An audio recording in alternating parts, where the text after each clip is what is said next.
Hi, my name is Angel, and I have read 100 books so far this year, which is absolutely crazy to me, but 25 of those have been 5-star books.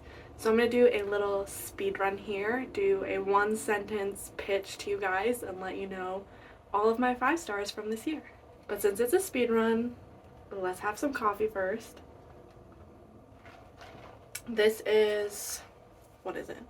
It's an iced coffee with French vanilla and blueberry because I saw somebody say that they like that combination, and it's pretty good, but I think I should have got another shot of the blueberry because it's not very strong. Anyways, nobody cares.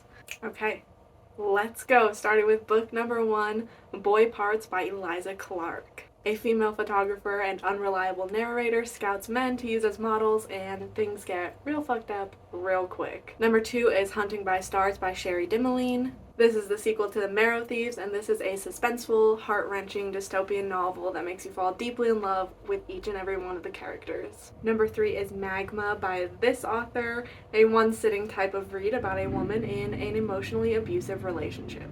Number 4 is The Pisces by Melissa Broder, which is a beautifully written, sexual, merman love story that gets a little weird at the end. Number 5 is And Every Morning the Way Home Gets Longer and Longer by Frederick Bachman, which is a sad and short book about an elderly man trying to hold on to his favorite memories as long as he can.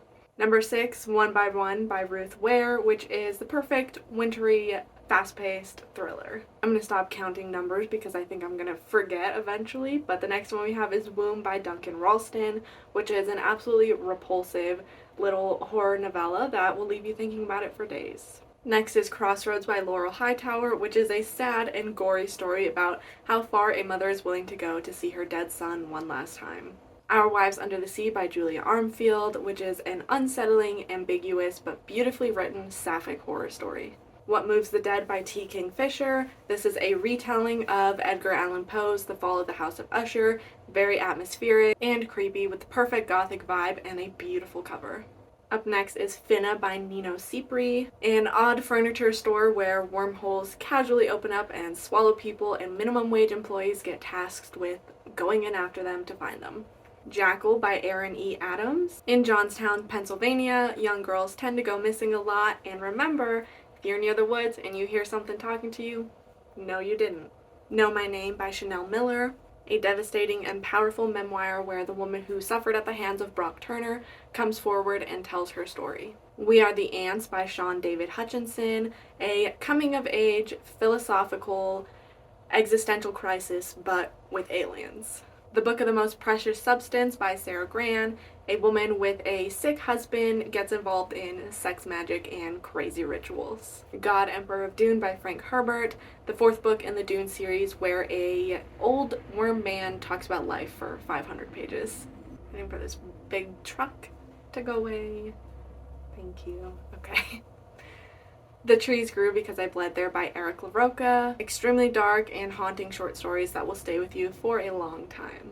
Eating Animals by Jonathan Safran Foer. This is a nonfiction exploring food and eating habits specifically in America with some shocking statistics about animal agriculture and factory farming. They Were Here Before Us by Eric LaRocca.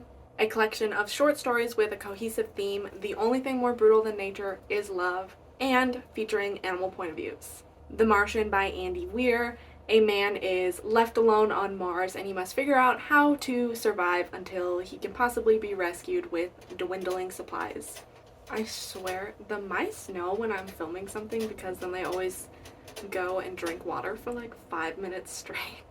Natural Beauty by Ling Huang. A woman kind of unravels the dark secrets of the wellness/beauty industry, and things get pretty bizarre by the end. The Road by Cormac McCarthy. A absolutely depressing and hopeless story about a man and his son trying to survive in a post-apocalyptic world.